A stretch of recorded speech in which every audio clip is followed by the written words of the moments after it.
My name is David Hunsicker, and I'm the President, CEO, and Chairman of the Board. And I've been here 44 years. The bank has always been very profitable. We actually have roots in this organization today, believe it or not, from 1910.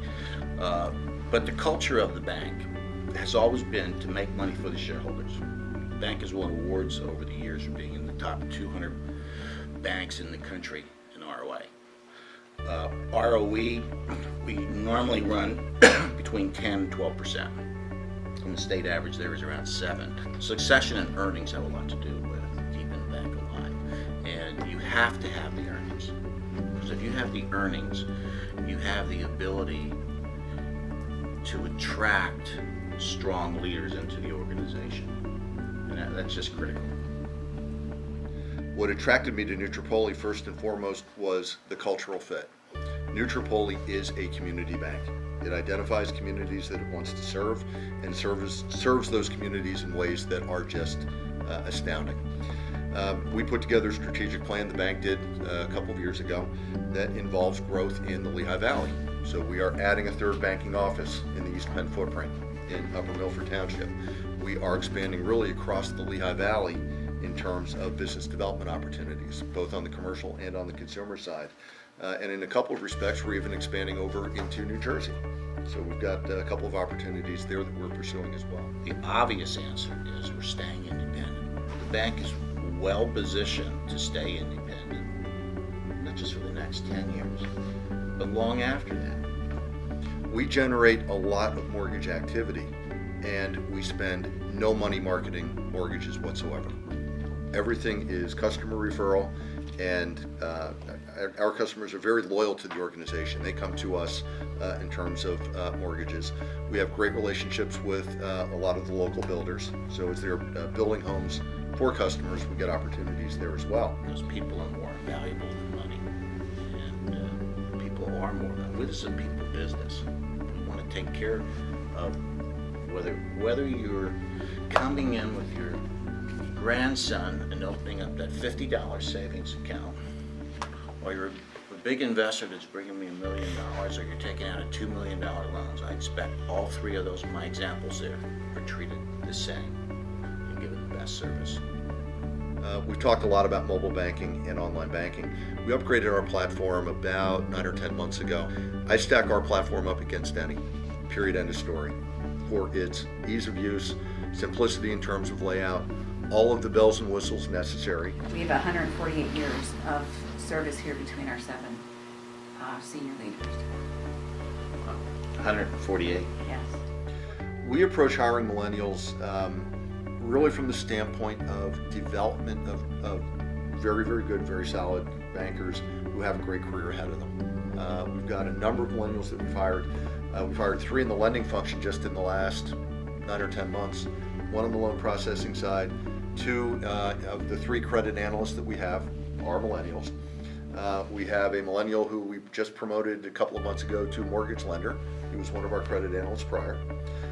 It's an age bracket that's important from a customer standpoint, but even more important from an employee standpoint, because you are the next wave. You're the next wave of employees that are going to be here for a very long period of time. So we've taken it from the standpoint that we want to basically offer a very strong training, development, and opportunity program for millennials and for young professionals.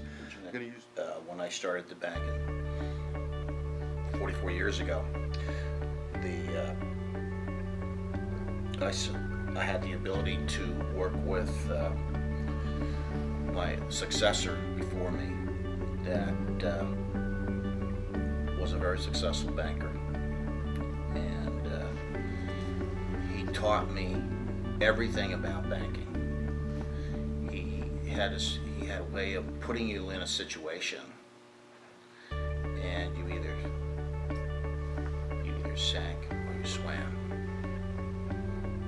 And I guess I learned how to swim because I'm still here today, 44 years later. And it was the best. I'm not saying this training would work for everybody, but it really worked well for me. And when there was times things didn't work out, but he was supportive and redirecting me and keeping me focused. Even though I plan to retire in a couple of years, I do plan to stay on as chairman. And so what's going to change for me is as I transition John Hayes to take over the role of chairmanship, not chairmanship, but the president and CEO piece. He will be the one running the bank. And we're working on that transition right now. John, along with my CFO, Michelle, we meet every 2 weeks and discuss strategy and where we need to go, how our loans looking, how his profits looking, and all that stuff. Talk about what new products we want.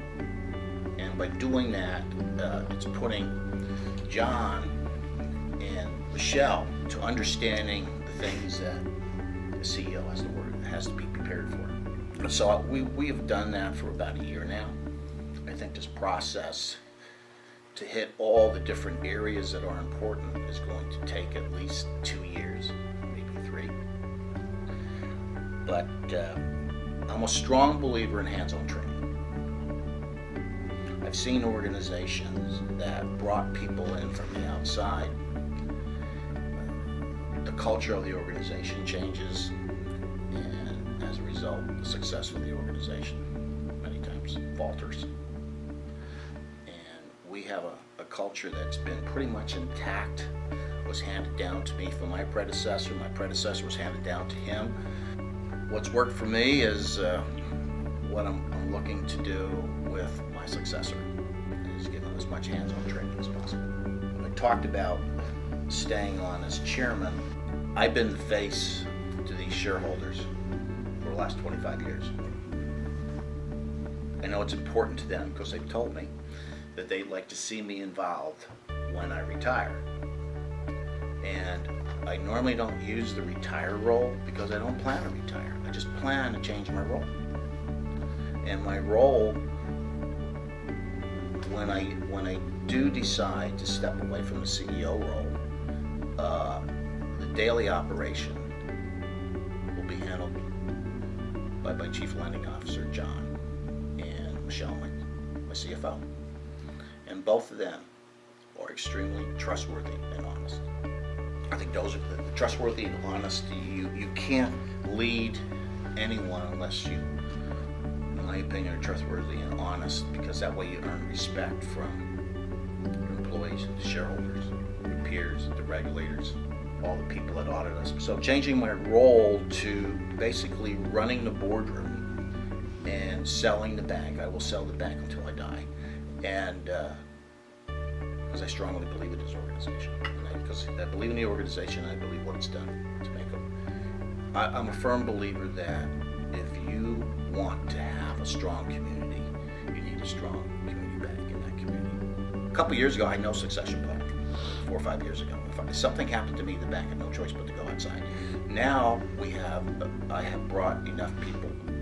We have people in place that we have identified an individual to be our next leader.